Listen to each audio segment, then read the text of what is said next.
Thank you, Magandang gabi po. Congresswoman. Salamat, ma'am. Mr. Chair, Bawal po pumalakpak dito. Kung gusto niyo pumalakpak, doon kayo sa labas. Maaari ba? Mr. Chair, Wala akong bastusan dito, ha? Sige, Congressman Acop, you're recognized. thank you, Mr. Chair. I beg to disagree with my colleague. Kasi bata pa siya. Ako, I have given up my life for this country. The former president is only 2 years older than I am. But I have been fighting for this country.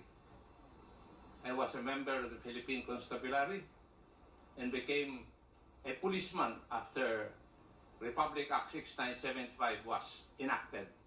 This statement of my colleague betrays her ignorance. Kung gusto po niya na magpa-imbestiga, mag-file siya ng resolution and maybe refer to the appropriate committee to be fair with her. She is a congressman. She knows the rules.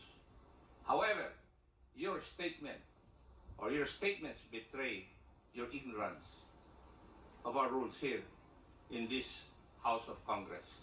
So I beg to disagree, Mr. Chair, na sila lang ang nakikipaglaban at marunong ikipaglaban sa kalaban.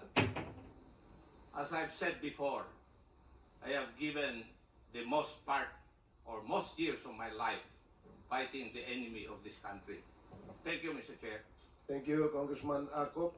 Yes, let me emphasize na wala pong may monopolya ng pagmamahal sa bayan dito. Pare-parehas po tayo rito. And following the suggestion of Congressman Acop, kung meron kayong gustong paimbita, mag-attend kayo ng hearing. Hindi ma-attend kayo kapag andito lang ang dating Pangulo, ang ating Vice Presidente. Umattend kayo.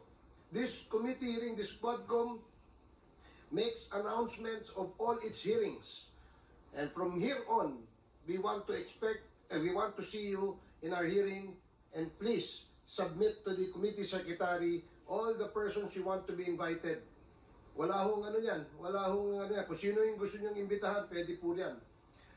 Gusto ko lamang pong liwanagin na wala hong may monopolya sa pagmamahal sa bayan dito. Hindi kayo, hindi kami. Pare-parehas tayo nagmamahal sa bayan. Pare-parehas tayo nagseservisyo eh. Diba? Huwag niyo sabihin mas magaling kayo. Dahil kami, hindi naman namin sasabihin magaling kami.